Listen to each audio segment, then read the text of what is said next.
ओम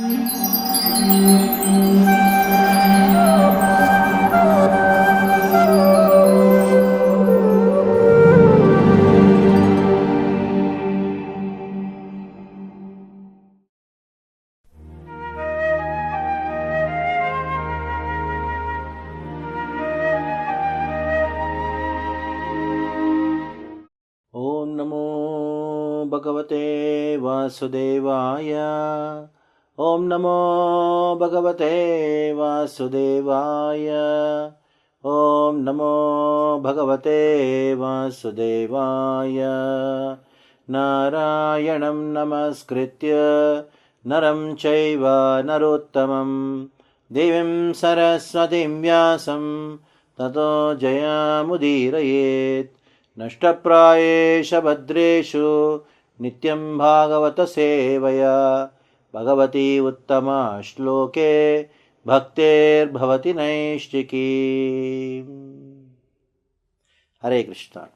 तो आप सबको स्वागत करते हैं भागवत संदेश कार्यक्रम में।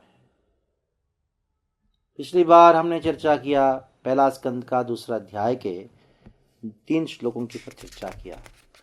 इसके अंतर्गत हमने पहला प्रश्न का उत्तर नैमिषारण्य ऋषि ने पूछा था, येनात्मासु प्रसिद्ध, ये आत्मासु प्रसिद्धति, ऐसा कौन सा मार्ग है, ऐसा कौन सा चीज के द्वारा आत्मा प्रसन्न हो सकता है। आत्मा प्रसन्न केवल एक ही चीज से हो सकता है, कृष्ण भक्ति के द्वारा।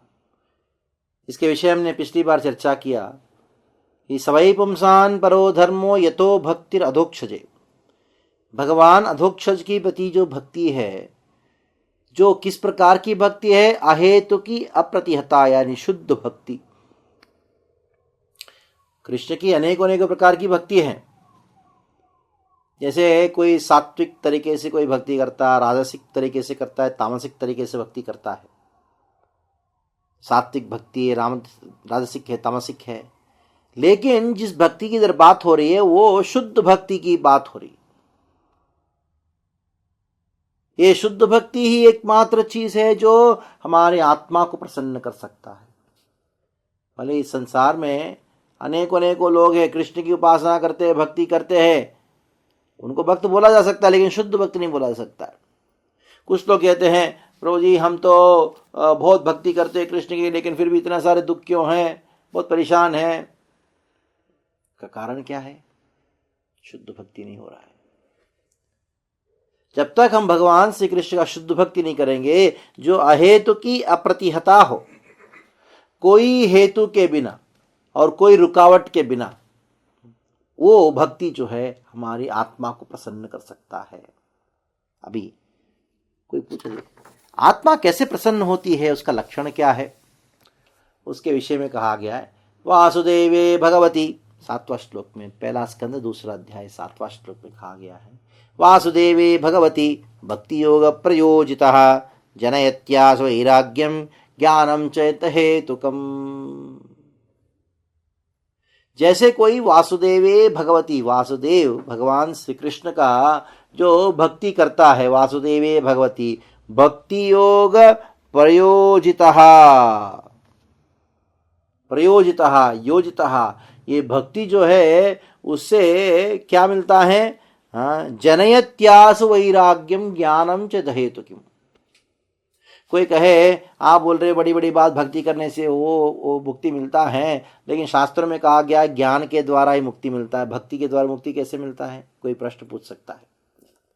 भक्ति करने से इतना आनंद का अनुभव होता है, इस संसार के सारे चीज जो तुच्छ लगने लग जाते हैं, तुच्छ लगता है। इसको वैराग्य कहा गया है। ज्ञानम च जनयत्यास वैराग्यम ज्ञानम च हेतुकिम। वैराग्य तो अपने आप होता है, स्वाभाविक वैराग्य होता है। देखिए, ज्ञान से उत्पन्न हुआ जो वैराग्य है ना, वो स्थायी नहीं होता है, बहुत कठिन होता है। लेकिन भक्ति से उत्पन्न हुआ जो वैराग्य है वो स्थायी होता है और स्वाभाविक होता है। मान लो कोई एक ऐसा गलत वस्तु है, गलत आदत है, या कोई चीज के प्रति आसक्ति है, अगर हमारी मन में उससे बढ़कर कोई और वस्तु के प्रति आसक्ति हो जाए तो इन सब के प्रति आसक्ति जो छूट जाता है, अपने आप छूट जाता है। उसी प्रकार हृदय में कृष्ण की भक्ति हो जाए, वो इतना आनंद को प्रदान करता है जो ये संसारिक चीजें सब तुच्छ लगने लग जाता है। वैराग्य, इसलिए भक्ति से उत्पन्न वैराग्य स्थायी है और स्वाभाविक है।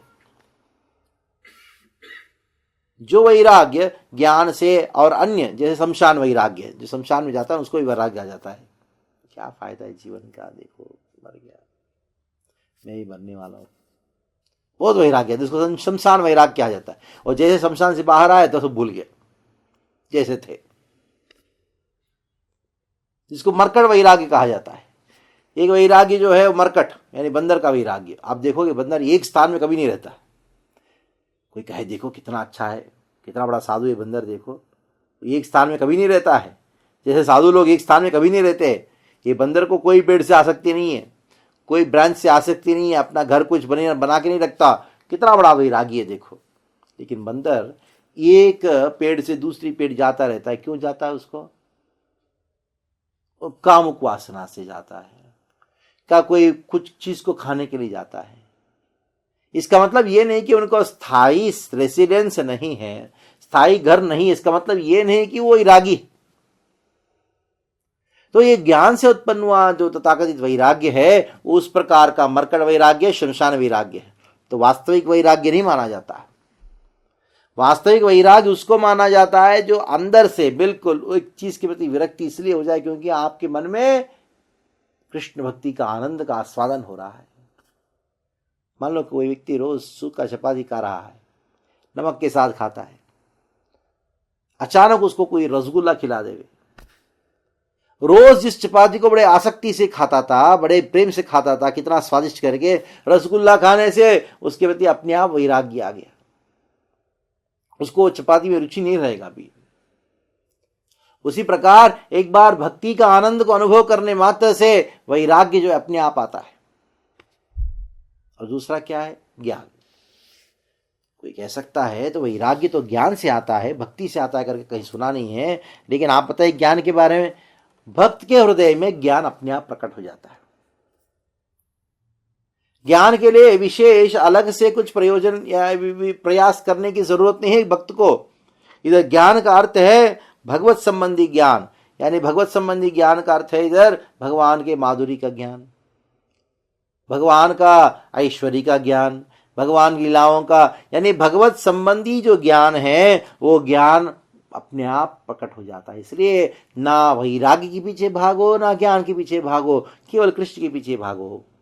यस्मिन् विज्ञाते सर्वमेव विज्ञातम भवति तमेव विदित्वा एति मृत्युमेति। शास्त्र में कहा गया तमेव विदित्वा, भगवान श्री कृष्ण को जानने मात्र से क्या होगा? मुक्ति प्राप्त हो जाएगा। और कृष्ण को जानने मात्र से यस्मिन् विज्ञाते सर्वमेव विज्ञातम भवति, सब कुछ जान ले। तो भगवद्गीता में भगवान ने इस बात को कहा कि मामेव यसम्मूढ़ो जानाति पुरुषोत्तमं स सर्वविद् भजति माम सर्वभावेन भारत।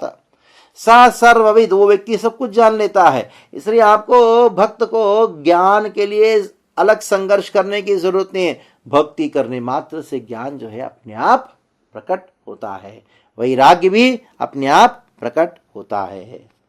इसलिए वासुदेवे भगवती भक्तियो प्रयोजितः प्रकृष्ट रूपेण योजितः। ऐसा नहीं कि थोड़ा थोड़ा ज्ञान होगा, थोड़ा वैराग्य होगा, नहीं, प्रकृष्ट पूर्ण तरीके से जो भी चीजें चाहिए भक्त को अपने आप उसके पीछे पीछे भागता है, भक्त के पीछे, क्योंकि खाली भजन करता है ना।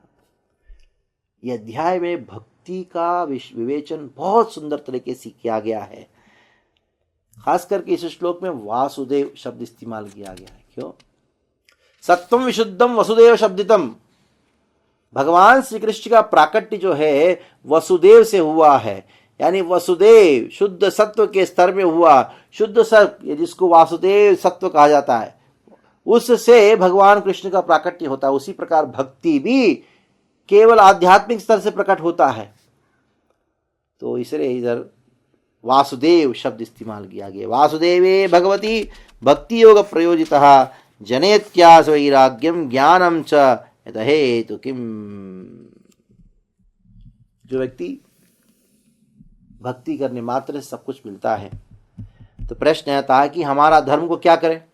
हमारा कर्तव्य है भाई। आप कहते हो भागवत का श्रवण करो, आप कहते हो भक्ति करो, लेकिन हमारे बहुत सारे कर्तव्य हैं, तो उसके विषय में कहिए।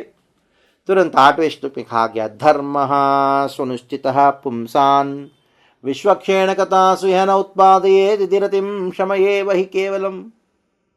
ठीक है, अपने कर्तव्य करो, लेकिन ध्यान रखो हमारे कर्तव्य करने से हमारा कर्तव्य कृष्ण कथा में रुचि के प्रति वो सहयोग नहीं करता है, तो क्या फायदा वैसे कर्तव्यों को पालन करने का। अपने जीवन भर बहुत अपने सारे कर्तव्यों को, आपके 4 बेटियों को विवाह कराया, सबको मकान दिया, सबको ये किया, 2 पुत्रों को उन्होंने आपने बराबर सेटल किया, बहुत लोगों को गरीबों को अन्नदान किया, सब कुछ किया, बड़ा धार्मिक, लेकिन कृष्ण का नाम में रुचि नहीं है, कृष्ण कथा में रुचि नहीं है। श्रम एव ही केवलम, भागवत कहता है बात, श्रम एव ही केवलम, ये एक केवल श्रम मात्र है। अपने कर्तव्यों को करो, मना नहीं है, लेकिन कर्तव्यों के पीछे उद्देश्य क्या होना चाहिए। धर्म सुनिश्चित पुंसान विश्वक्षेण कथासु न उत्पादयेत् यदि रतिम। इसलिए वर्णाश्रम धर्म भी गौण है, यानी हमारा कर्तव्य कृष्ण भक्ति के गौण है, कृष्ण भक्ति के अनुकूल होना चाहिए। अगर हमारे धर्म कृष्ण भक्ति के लिए प्रतिकूल है या रुकावट पहुंचाता है, वो धर्म धर्म नहीं बल्कि अधर्म हो जाता है। एक उदाहरण देता हूं, बड़ा प्रसिद्ध उदाहरण है। रामायण तो लोकप्रिय है, आप सब जानते हैं, रामायण को कौन नहीं जानता। रामायण में भगवान रामचंद्र को अयोध्या छोड़ के वनवास जाना पड़ा। जाने के समय की बात है, सीता जी का कहती है रामचंद्र से, मैं आपके साथ में चलूंगी। राम ने बहुत कहा सीता को, तुम अति सुकुमारी है, बताओ। जंगल में अनेकों जानवर, क्रूर जानवर रहते, कास रहता है और कृमि कंटक रहते हैं, तुम अति सुकुमारी हो, तुमको आदत नहीं है। तो सीता जी कहने लगी, अहम अग्रे गमयिष्यामि, मैं आपके आगे आगे जाऊंगी और जितने भी कंटक है, कांटे हैं और पत्थर है, उसको पूरा शमन करके आपके लिए रास्ता साफ करूंगी। आप ये मत सोचो कि मैं बहुत सुकुमारी हूं। अगर आप मुझे लेके नहीं जाओगे तो मेरे पिताजी क्या सोचेंगे मालूम है। स्त्री मानुष विग्रहम, एक स्त्री मनुष्य के रूप में, पुरुष के पुरुष विग्रहम, पुरुष के रूप में आके मुझे मेरी बेटी के साथ विवाह किया, क्या ऐसा सोचेंगे। अब अपनी वीरता को दिखाओ, मुझे साथ में लेके चलो। तो रामचंद्र को लेके जाना पड़ा सीता को। सीता जी अति पतिव्रता, रामचंद्र की छाया के रूप में पीछे पीछे चली। दूसरी ओर लक्ष्मण भी जा रहे रामचंद्र के साथ में। उर्मिला को भी लक्ष्मण के साथ जाना चाहिए था। लक्ष्मण जाए जंगल में और उनकी पत्नी उर्मिला क्या महल में रह के सुख सुविधाओं को स्वीकार करना, ये पतिव्रता धर्म कहा जाता है। सीता ने अपनी पतिव्रता धर्म को पालन किया, उर्मिला ने पालन नहीं किया। सही बात है, नहीं किया। जहां पति है पत्नी को साथ साथ में जाना चाहिए। पीछे पीछे पति जो है जंगल में कष्ट उठाए और पत्नी जो है महल में सुख को अनुभव करे, ये कौन सा धर्म है। उर्मिला क्या पतिव्रता नहीं है? वो पतिव्रता से बढ़कर है। क्यों? उर्मिला सोचने लगी, अगर मैं लक्ष्मण के साथ में जाऊंगी तो क्या होगा। लक्ष्मण का जो सेवा है राम के प्रति, उसमें विघ्न होगा। जो ये परमार्थिक धर्म है लक्ष्मण का, राम का सेवा करना, उस परमार्थिक धर्म में मेरा ये जो वर्णाश्रम धर्म यानी पतिव्रता धर्म एक रुकावट पहुंचेगा। इसलिए मैं अपना पतिव्रता धर्म को त्याग करूंगी। किसके लिए त्याग करूंगी? भगवान रामचंद्र की सेवा के लिए। सीता का पतिव्रता धर्म और परो धर्म, रामचंद्र का सेवा, दोनों अलाइंड था, साथ साथ में था, कोई समस्या नहीं थी। इसलिए धर्म जो हमारे कर्तव्य है, उन कर्तव्यों का उद्देश्य क्या है? विश्वक्षेण कथासु भगवान श्री कृष्ण विश्वक्षेण के कथा जो है, कृष्ण का एक नाम विश्वक्षेण है। भगवान श्री कृष्ण के अनेकों स्वरूप है। कृष्ण का हाथी वाला स्वरूप है विश्वक्षेण। तो विश्वक्षेण कथासह न उत्पादयेत इति रतिम, यानी हमारे जो घरेलू कर्तव्य हैं, ये कर्तव्य हमको कृष्ण कथा के प्रति रुचि है, उधर तक लेके नहीं जाता है, कृष्ण तक लेके नहीं जाता है, तो वो कर्तव्य जो है वो श्रम मात्र है, यानी उसका कोई फल नहीं, ना आध्यात्मिक फल है ना भौतिक। आप सोचेंगे वो कुछ भौतिक फल तो मिलेगा, नहीं, नहीं मिलेगा। श्रम ये वही केवलम, इसलिए ध्यान रखें, ये वर्णाश्रम धर्म जो हमारे कर्तव्य है, कर्तव्यों के नाम के ऊपर कृष्ण कथा का श्रवण छोड़ना या भक्ति नहीं करना, इससे बढ़कर मूर्खता इस संसार में कुछ नहीं है। प्राय हम कहते हैं आइए भागवत को श्रवण कीजिए, नहीं हमारे बहुत सारे कर्तव्य है जी। अच्छा, क्या कृष्ण कथा श्रवण करने से कर्तव्य इतनी छोड़ दोगे? कर्तव्य करो, लेकिन क्या उद्देश्य होना चाहिए उस कर्तव्य का? मुझे कृष्ण को प्राप्त करना है, कृष्ण कथा में रुचि उत्पन्न करना है। इस बात को कहा गया धर्म सुनिश्चितः पुंसान विश्वक्षेण कथासु यह न उत्पादयेत रतिम न उत्पादयेत। कृष्ण कथा में रुचि नहीं उत्पन्न होता है तो क्या हुआ? वो स्वधर्म जो है वो परो धर्म के सहयोग या उनके अनुगत्य नहीं होता है। वो स्वधर्म नहीं बल्कि गार्धव धर्म है, गधे का धर्म है। गधा खूब मेहनत करता है, क्षमा ये वही केवलम, गधे जैसे काम करते रहेंगे, लेकिन अंत में ना भौतिक फल ना आध्यात्मिक फल प्राप्त होगा। आगे के श्लोक में भक्ति की और विवेचना करते हुए किया जा रहा है। धर्मस्य हि अपवर्गस्य नार्थोऽर्थायोपकल्पते नार्थस्य धर्मैकान्तस्य कामो लाभा हि स्मृतः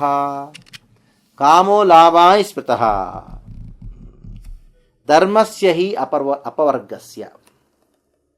कोई पूछे कि मेरा वेदों में तो कहा गया धर्मार्थ काम मोक्ष के विषय में, ये कहा, ये क्या धर्म के विषय में कही है? धर्मस्य ही अपवर्गस्य, धर्म का एकमात्र उद्देश्य है अपवर्ग को प्राप्त करना। यह अपवर्ग है क्या? अपवर्ग मतलब आप संस्कृत भाषा में सुना होगा, पा फा बा भा मा, ये पवर्ग कहा जाता है, यानी पा से शुरू होने वाला पवर्ग है। जैसे का से शुरू होने वाला कवर्ग है, का खा गा गा कवर्ग है। तो इसी प्रकार पवर्ग मतलब पा पा भा भा मा। पा का अर्थ क्या है? परिश्रम। खूब परिश्रम करता है। भौतिक जगत में ये 5 ही चीज है। खूब परिश्रम करते करते इतना फेंड निकलता है, जैसे घोड़ा भागता भागता फेंड निकलता है ना, ऐसा उसका फेंड निकलता है। और परिश्रम करके अनेकों भौतिक चीजों को इकट्ठा करके रखता है। उसको कहा गया है बंधन। इतने सारे चीजों के साथ बंधन, और बंधन में आने के बाद उसको खोने का भय, भा करता भय, और अंततः पूरा जीवन भय में निकालते हुए क्या प्राप्त किया उन्हें? मृत्यु। इसको पवर्ग कहा गया है। अपवर्ग का अर्थ क्या है? ये पवर्ग से परे हो जाना, उसको अपवर्ग कहा गया है। यानी ये भौतिक संसार से मुक्त हो जाना, छूट के भगवान के पास जाना, ये धर्म का मुख्य उद्देश्य। इसलिए कहा गया है धर्मस्य ही अपवर्गस्य न अर्थो अर्थायोपकल्पते। केवल धन की प्राप्ति के लिए ही धर्म का पालन करना ये ठीक नहीं है। नार्थस्य धर्मैकान्तस्य काम लाभाय स्मृतः। तो हमारे भौतिक चीजें जो है वो प्राप्त होता है, वो किसके लिए है? हमारी इच्छाओं को पूर्ति करने के लिए नहीं है। न काम लाभाय स्मृतः, वो काम के लिए नहीं है। वो चीजें जो है हमारे जीवन को जितना जीने की आवश्यकता उसको रखना चाहिए, और ये धर्म को रक्षा करने के लिए है। और धर्म किसके लिए है? धर्म की रक्षा जो है, धर्म किसके लिए है? मुक्ति प्राप्त करने के लिए। आगे कहा गया है कामस्य नेन्द्रिय प्रीतिर्लाभो जीवेत यावता जीवस्य तत्वज्ञासा नार्थो यश्चेह कर्मभिः। कामस्य न इंद्रिय प्रीति, इच्छाएं क्या करें? धर्म के बाद काम है, धर्म अर्थ काम, धर्म और अर्थ विशेषण हो गया। धर्म मुक्ति के लिए, अर्थ जो है धर्म की रक्षा के लिए, और इधर काम। कामस्य न इंद्रिय प्रीति, हमारे मन में इच्छाएं हो सकती है, लेकिन कौन सी इच्छा है? इंद्रिय तृप्ति का इच्छा नहीं। कामस्य न इंद्रिय प्रीति लाभो जीवेत यावता, इच्छा करो, हमारे जीवन जीने के लिए जो चीज की आवश्यकता है उतना इच्छा रखो। जैसे भोजन की जरूरत है, भोजन मिल जाता है। जीवस्य तत्व जिज्ञासा, पूरा जीवन हमारी कामनाओं को पूर्ण करने के लिए मत लगाओ, क्योंकि जीवन उसके लिए नहीं दिया गया है।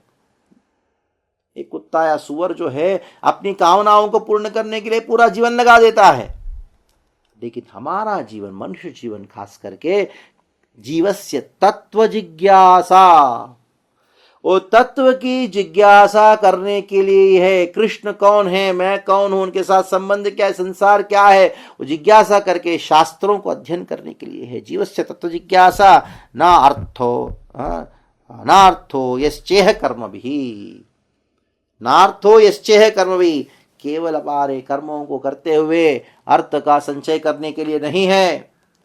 आजकल सभी लोग काम किए जा रहे, काम किया जा रहा है, करते करते केवल अर्थ को संचित करते जा रहे हैं, लेकिन जीवन का उद्देश्य वो नहीं है। जीवन का उद्देश्य है हमारी कामना, हमारी जो तत्व जिज्ञासा, हमारा भगवान के साथ संबंध क्या है वो जानने के लिए है। शास्त्र को जानने के लिए, अभिधेय में इनको कैसे प्राप्त करूं उसके विषय में जानकारी प्राप्त करने के लिए, कृष्ण प्रेम प्राप्त करने के लिए ही हमारा जीवन दिया गया है। लेकिन वृथा हम क्या करते हैं? पूरा जीवन धन कमाने के लिए, उस धन से हमारी इच्छाओं को पूर्ण करने के लिए प्रयास करते रहते हैं। इस प्रकार हमारा पूरा जीवन गंवा देते हैं। इस प्रसंग में एक छोटी सी दृष्टांत पेश करता हूं। राम, लक्ष्मण, भरत, शत्रुघ्न आप सब जानते हैं, लेकिन जब उनका जन्म हुआ, चारों का जन्म हुआ, राम नवमी के दिन दोपहर के समय रामचंद्र का जन्म हुआ, और अगले दिन सुबह जो है भरत का जन्म हुआ, और उसके बाद लक्ष्मण शत्रुघ्न का जन्म हुआ। लक्ष्मण और शत्रुघ्न ये दोनों सुमित्रा के पुत्र हैं। अगर उनका नाम लाइन में लिया जाए जन्म के अनुसार, राम, भरत, लक्ष्मण, शत्रुघ्न होना चाहिए, लेकिन कभी भी हम ऐसा नहीं बोलते राम, लक्ष्मण, भरत, शत्रुघ्न कहते हैं। क्यों? क्योंकि राम धर्म के मूर्तिमान स्वरूप है। लक्ष्मण लक्ष्मीवर्धन, रामो विग्रहवान धर्म, लक्ष्मणो लक्ष्मीवर्धन, लक्ष्मी धन, किसकी सेवा के लिए? धर्म की रक्षा के लिए। धर्म का एकमात्र, धन का एकमात्र उपयोग है, अर्थ मतलब लक्ष्मी, धन का एकमात्र उपयोग है वो है धर्म की रक्षा। और दूसरी ओर लक्ष्मण, राम, लक्ष्मण, भरत, शत्रुघ्न, भरणात् भरतः, भरण करो, जिम्मेदारी उठाओ। किसका? भगवान की सेवा का जिम्मेदारी उठाओ। जैसे भरत ने किया, क्या किया? राज्य भरत का नहीं है, राम का है। राम का राज्य का भार उठाया कौन? भरत ने। इसी प्रकार भगवान श्री कृष्ण का साम्राज्य है, क्या है वो? प्रचार साम्राज्य है। भगवान श्री कृष्ण का साम्राज्य क्या है? धर्म संस्थापनार्थाय। ये धर्म की स्थापना करने का जो जिम्मेदारी, जवाबदारी का भार जो सर पे उठाता है वो भरत है। और भरत का सेवक कौन है? शत्रुघ्न। जब तक हम वैष्णवों का सेवा नहीं करेंगे, अपने हृदय में जो शत्रु है, काम, क्रोध, लोभ, मोह इत्यादि शत्रु हैं, उनको हम नाश नहीं कर सकते। तो रामायण मतलब यही बताइए। विग्रहवान धर्म, राम धर्म की रक्षा के लिए, उनकी सेवा के लिए, लक्ष्मण लक्ष्मीवर्धन, धन के प्रयोग केवल धर्म की रक्षा के लिए। आज जिम्मेदारी उठाओ। किसका जिम्मेदारी उठाओ? भगवान की सेवा का जिम्मेदारी उठाइए, तभी हम वास्तविकता में जिम्मेदारी का जीवन बिता रहे। अनेकों जिम्मेदारी उठाते हुए जीवन बिता लेंगे, वो किसी और का जिम्मेदारी है। एक रेलवे स्टेशन में पोर्टर होता है ना, किसी और का सामान सर के ऊपर उठा के लेके जाता है, वो खुद का नहीं है, उसके बदले में दो चार पैसे मिल जाता है, लेकिन वास्तविक भरण करो क्या है, कृष्ण की सेवा का जो जिम्मेदारी है, जवाबदारी है, उसको भरण करो। और ऐसे भरण करने वाले भक्तों का सेवा करो। एक शत्रुघ्न, तो रामायण हमको इस बात को समझा देता है, धर्मार्थ काम मोक्ष के बीच में संबंध को स्पष्ट रूप में समझा देता है। अभी भागवत में ये 2 श्लोकों में जो कहा गया है, ये 2 श्लोकों की बात हमको रामायण में राम लक्ष्मण भरत शत्रुघ्न का ये जो जीवनी से हमने आपको बताने का प्रयास किया है। अगली बार हम देखते हैं किस प्रकार हमने तत्व जिज्ञासा ये शब्द इस्तेमाल किया, ये तत्व होता क्या है उसका विवरण हम सुनने के लिए प्रयास करेंगे। हरे कृष्णा कृष्ण कृष्णा हरे हरे, हरे राम राम राम हरे हरे। ग्रंथराज श्रीमद् भागवतम की जय, श्रील प्रभुपाद की जय।